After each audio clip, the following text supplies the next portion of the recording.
UP विधानमंडल के शीतकालीन सत्र का आज दूसरा दिन है। प्रश्नकाल के दौरान सीएम योगी ने कफ सिरप मामले में सपा के आरोपों पर कहा, प्रश्न क्या है, मुद्दे क्या उठाए जा रहे हैं, पूरा अध्ययन करके आना चाहिए। नेता प्रतिपक्ष ने कोडीन के मुद्दे को उठाया है, लेकिन मैं आपकी इस मजबूरी को समझता हूँ। एक कहावत है, चोर की दाढ़ी में तिनका। उन्होंने नाम लिए बिना कहा। इससे पहले योगी ने कहा, प्रदेश में कोडीन कफ सिरप से कोई मौत नहीं हुई है। 2016 में इसके सबसे बड़े होलसेलर को सपा ने ही लाइसेंस दिया था। पढ़ाई लिखाई से आपका कोई वास्ता है नहीं, इस कारण आप इस तरह की बात करते हैं। अखिलेश के सिरप माफियाओं पर बिल्डोजर चलाने के चैलेंज पर कहा कि चिंता मत कीजिए, समय आने पर बिल्डोजर एक्शन भी होगा, उस समय चिल्लाना नहीं। कोडीन कफ सिरप मामले पर योगी ने कहा, विभोर राणा को लाइसेंस समाजवादी पार्टी ने दिया था। आलोक सिपाही इस मामले में एक आरोपी की अखिलेश के साथ कुछ गिफ्ट देते हुए तस्वीरें वायरल हुई थीं। हमने एनडीपीएस एक्ट के तहत कार्रवाई की है, हमारी कार्रवाई अभी भी जारी है। हमने अब तक 77 आरोपियों को गिरफ्तार किया है, किसी को बख्शा नहीं जाएगा। इस पर विधानसभा अध्यक्ष सतीश महाना ने कहा कि सीएम ने किसी का नाम नहीं लिया है, आप क्यों खुद पर ले रहे हैं। यह सुनते ही सपा विधायक हंगामा करने लगे। समझाने पर भी नहीं माने तो सतीश महाना ने कहा कि एक आदमी नारा लगा रहा था, आप गलत बयानी कर रहे हैं। आप कह रहे हैं कि सैकड़ों मौतें हुई तो नाम बताइए। इसके बाद सपा ने वॉकआउट कर लिया।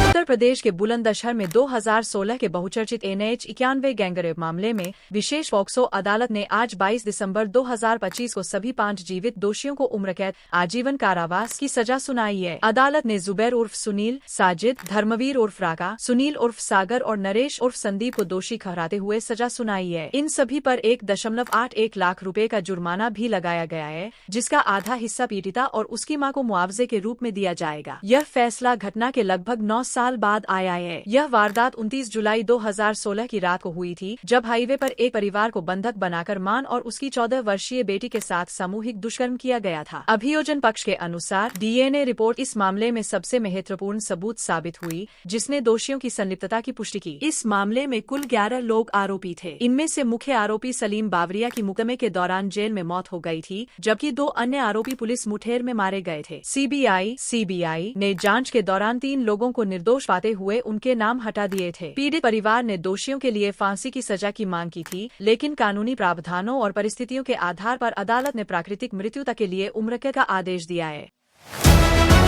पश्चिम बंगाल की सीएम ममता बनर्जी ने आरोप लगाया कि राज्य में चल रहे स्पेशल इंटेंसिव रिवीजन में गंभीर गलतियां हुई है, वोटरों की मैपिंग में त्रुटियां हैं। चुनाव आयोग राज्य सरकार को बताए बिना ही ऑब्जर्वर अपॉइंट कर रहा है। यह पूरी प्रक्रिया बीजेपी के हित में की जा रही है। सोमवार को कोलकाता के नेताजी इंडोर स्टेडियम में टीएमसी के बूथ लेवल एजेंटों की बैठक में पहुंची ममता ने कहा कि सुनवाई के लिए माइक्रो ऑब्जर्वर के तौर पर नियुक्त केंद्रीय अधिकारियों को स्थानीय भाषा बांग्ला का बहुत कम ज्ञान है। ऐसे अधिकारी संशोधन अभ्यास के दूसरे फेज के दौरान वेरिफिकेशन करने के लिए अयोग्य है। दरअसल चुनाव आयोग ने 19 दिसंबर को पश्चिम बंगाल में हुए की नई वोटर लिस्ट जारी की। ड्राफ्ट रोल के बाद कुल मतदाता 7.08 करोड़ है, पहले 7.66 करोड़ थे। कुल 58,20,000 से ज्यादा नाम काटे गए हैं। नई लिस्ट जारी होने के बाद अब सुनवाई की प्रक्रिया शुरू होने जा रही है। पहले चरण में उन लगभग 30 लाख मतदाताओं को नोटिस भेजे जा सके हैं, जिनके एन्यूमरेशन फॉर्म में प्रोजेनी मैपिंग वंशावली मिलान दर्ज नहीं पाई गई है। इसके अलावा विभिन्न जिलों की संदिग्ध श्रेणी में शामिल मतदाताओं को भी सुनवाई के लिए बुलाया जाएगा। चुनाव आयोग की जांच में सामने आया है कि कई मामलों में मतदाताओं और उनके माता पिता या दादा दादी के बीच उम्र का अंतर असामान्य रूप से कम है। कहीं एक ही व्यक्ति को कई मतदाताओं का पिता या दादा दिखाया गया है। ऐसे मामलों को संदिग्ध प्रोजेनी मैपिंग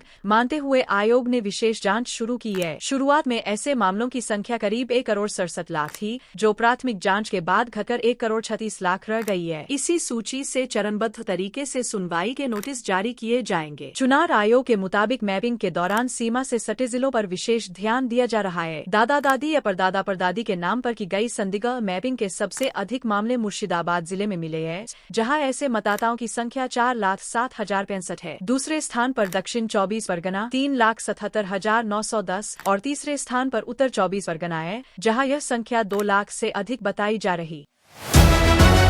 पाकिस्तानी सेना प्रमुख आसिम मुनीर ने भारत के 7 मई में हुए सैन्य संघर्ष में अल्लाह की मदद मिलने का दावा किया है। उन्होंने कहा कि हमने इसे महसूस किया, जिसकी वजह से हालात पूरी तरह बिगड़ने से बच गए। मुनीर ने यह बयान 10 दिसंबर को इस्लामाबाद में हुई नेशनल उलेमा कॉन्फ्रेंस में दिया। उनके भाषण के वीडियो क्लिप रविवार को लोकल टीवी चैनलों पर दिखाए गए। भारत ने 7 मई को ऑपरेशन सिंदूर के तहत पाकिस्तान और पाकिस्तान के कब्जे वाले कश्मीर POK में आतंकी ठिकानों पर हमले किए थे। यह कार्रवाई 22 अप्रैल को कश्मीर के पहलगाम में हुए आतंकी हमले के जवाब में की गई थी, जिसमें 26 नागरिक मारे गए थे। इसके बाद दोनों देशों के बीच 4 दिन तक भारी गोलीबारी और सैन्य टकराव हुआ, जो 10 मई को समझौते के बाद रुका। संघर्ष के दौरान भारत ने पाकिस्तान के 11 एयरबेस तबाह कर दिए थे। अपने भाषण में मुनीर ने धार्मिक बातों पर जोर देते हुए पाकिस्तान की तुलना 1400 साल पहले पैगंबर मोहम्मद द्वारा स्थापित इस्लामी राज्य से की। उन्होंने कुरान की आयतें पढ़ी और कहा कि इस्लामी दुनिया में पाकिस्तान को खास दर्जा मिला है। मुनीर ने कहा कि दुनिया में 57 इस्लामी देश है,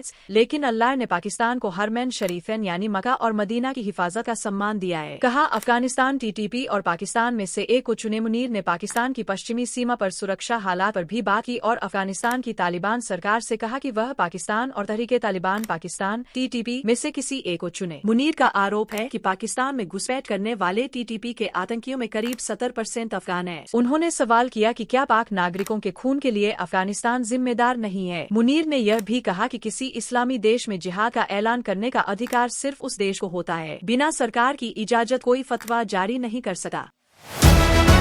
बांग्लादेश की पूर्व प्रधानमंत्री शेख हसीना ने बांग्लादेशी हिंदुओं पर हो रहे हमले के लिए अंतरिम सरकार के मुखिया मोहम्मद यूनुस को जिम्मेदार ठहराया है। हसीना के मुताबिक कुछ कट्टरपंथी ताकतें खुलकर हिंसा कर रही है, जिन्होंने भारतीय दूतावास, मीडिया दफ्तरों और अल्पसंख्यकों पर हमले किए हैं। यूनुस सरकार ऐसे लोगों को संरक्षण दे रही है और यहाँ तक कि सजा पाए आतंकियों को भी रिहा किया गया है। उन्होंने बांग्लादेश में भारत विरोधी भावना के लिए भी मोहम्मद यूनुस को जिम्मेदार ठहराया है। एनी न्यूज एजेंसी को दिए एक मेल इंटरव्यू में हसीना ने भारत को बांग्लादेश का सबसे भरोसेमंद दोस्त बताया। उन्होंने कहा कि यूनुस सरकार की नीतियों से दोनों देशों के रिश्तों में खटास आई है। अंतरिम सरकार भारत के खिलाफ बयान दे रही है और अल्पसंख्यकों की रक्षा करने में नाकाम रही है। भारत के राजनयिकों की सुरक्षा को लेकर जो चिंता जताई जा रही है, वह बिल्कुल सही है।